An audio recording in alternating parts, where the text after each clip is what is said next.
Have you ever been in a meeting where somebody's explaining something and maybe you're struggling to fully understand what they're saying or to understand their point of view, and you'd like to ask for some clarification, but you're not sure how to do that in a polite way?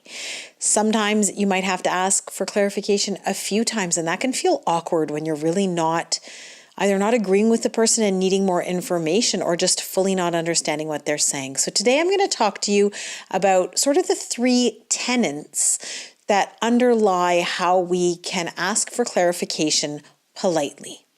So number 1 is tone of voice. So we can say the exact same thing in 2 different tones of voice, and they have very different messages. And some people aren't terribly aware of how their tone of voice conveys different messages. So the first thing I would suggest is be aware of your tone of voice and make sure you are saying whatever you're saying in a way that does not come off as overly aggressive. The second point is being non-accusatory. So speak from your own perspective. Use sentences that start with I, and try not to use sentences that start with you. So instead of saying, "You're not explaining this very well," that's not going to be taken very well, obviously. You could say something like, "I'm struggling a little bit to fully understand this great idea that you've been sharing." Something like that. It gives a bit of validation, speaks from your perspective. So the second point is being non-accusatory. And the third is being truly inquisitive. So to get clarification, you have to truly want to understand the other person's point of view. And you do that by asking lots of open-ended questions. So not closed questions that end with yes or no, but open-ended questions to get to the bottom of what the other person's explaining or what their perspective or point of view on the situation is. So I'm going to give you a few examples of the types of sentences that you could use to ask for clarification politely when you're in a meeting and you're not truly understanding what someone's perspective is or what they're trying to advance in the meeting. So you could say something like, "Am I right in thinking that what you're meaning by that is," and then you summarize what you've understood.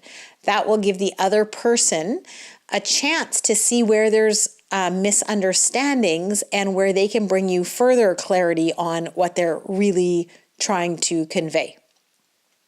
You could say something like, "If I'm understanding you the way you're the way you're expressing yourself, you think that the most important thing here is," and then you name whatever it is that they are suggesting is the most important element. And again, that can get you guys back on the same page. So these clarification questions are really to ensure that everyone has the same understanding of the situation.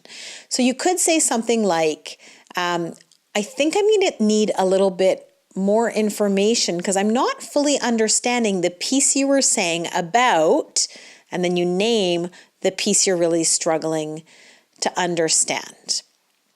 It could be something like, "It might help me if you could give me a few more details about that part of the project." Or you could say something like, "I think I need a concrete example to help me understand how that might apply, within our business structure," something like that. So really using these types of open-ended questions in a neutral tone of voice and an inquisitive tone of voice, being non-accusatory and using those open-ended questions to get to the bottom of things will really help you come to an understanding of the situation and get the clarification you're wanting without causing any rifts in relationships within the business setting.